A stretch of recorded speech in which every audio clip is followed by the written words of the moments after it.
Di sebuah desa kecil bernama Cikembang, yang berada di kaki pegunungan dan jauh dari hingar-bingar kota, hidup seorang wanita parubaya bernama Sari. Penduduk kampung mengenalnya sebagai Bu Sari Warung, karena ia mengelola warung kecil di depan rumahnya yang terbuat dari kayu tua dan anyaman bambu. Di warung itu, ia menjual gorengan, kopi hitam, telur rebus, dan berbagai kebutuhan pokok lain yang bisa dibeli warga dengan receh.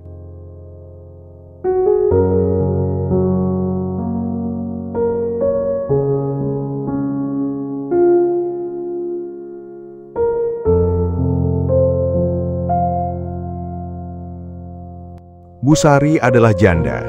5 tahun lalu, ia kehilangan suaminya Pak Darto dalam sebuah kecelakaan saat bekerja sebagai tukang bangunan di kota.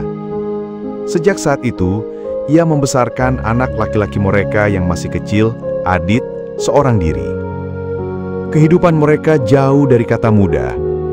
Hujan yang bocor, beras yang sering harus dicampur singkong, dan utang kecil di warung grosir adalah bagian dari hari-hari Bu Sari.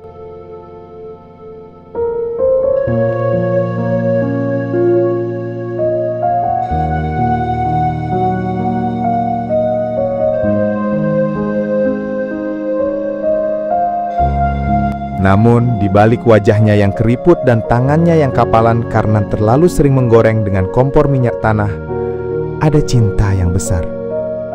Cinta itulah yang membuatnya tetap tersenyum setiap pagi, meski tubuhnya letih dan tak tahu apakah dagangannya hari itu akan laku atau tidak.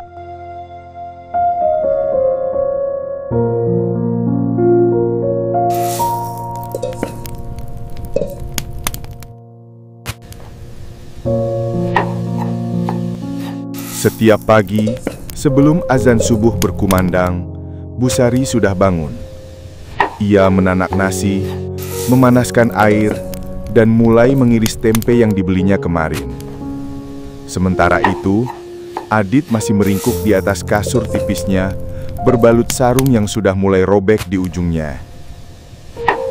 Setelah selesai menyiapkan dagangan, Bu Sari akan membangunkan Adit dengan lembut. "Adit, nak, bangun, nanti telat ke sekolah." Adit selalu bangun dengan malas-malasan, tapi hatinya tak pernah menolak. Ia tahu betul, ibunya bekerja keras untuk bisa menyekolahkan dirinya.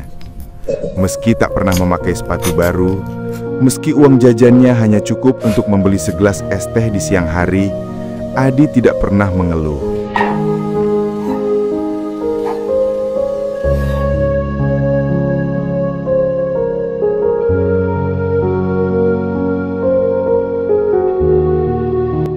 Di sekolah, Adit bukan anak yang populer.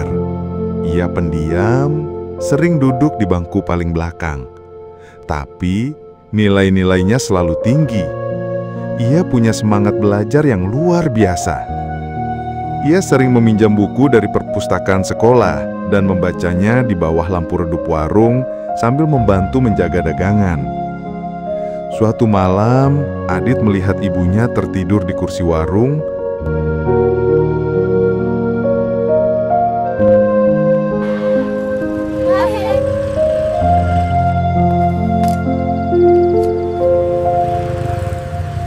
Waktu berlalu, Adit lulus dari SMP dengan nilai terbaik sekecamatan.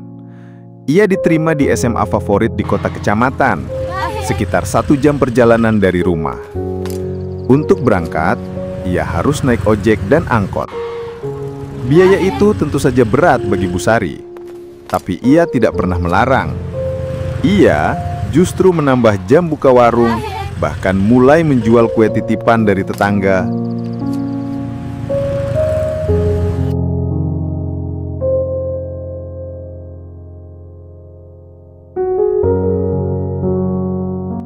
Adit sadar diri. Ia mulai membantu mengajar les anak-anak tetangga sepulang sekolah untuk menambah uang jajan. Ia juga tak pernah lupa belajar. Malam hari, ia membaca buku sambil menjaga warung.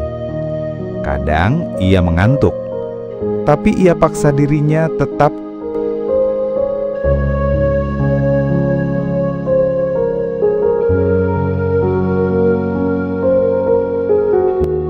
kuliah di kota adalah tantangan besar.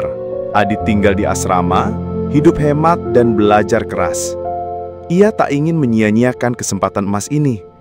Ia bekerja paruh waktu sebagai freelancer desain dan coding, belajar dari video tutorial gratis di internet dan buku-buku bekas.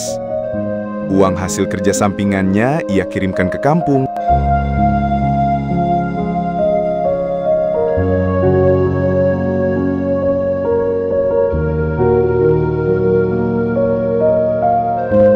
Empat tahun kemudian, Adit lulus kuliah dengan predikat cum laude. Ia bahkan terpilih menjadi pembicara di acara wisuda.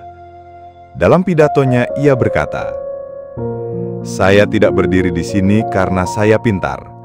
Saya berdiri di sini karena ada seorang ibu yang tidak pernah menyerah, yang menyalakan pelita di warung kecil agar saya bisa melihat dunia."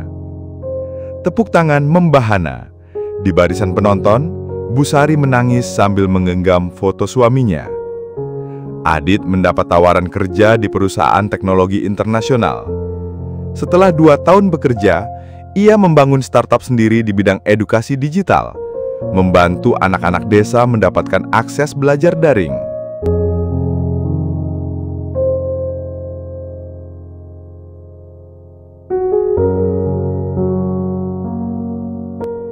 Kini, rumah Bu Sari sudah direnovasi. Warung kecil itu tak lagi berjualan, tapi pintunya masih ada, sengaja tidak dibongkar. Di atasnya, Adit menggantung papan kayu bertuliskan, "Dari sinilah semua mimpi itu dimulai."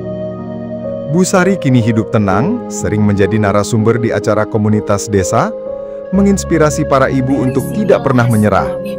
Sementara Adit dikenal sebagai pemuda sukses yang tidak pernah lupa dari mana ia berasal.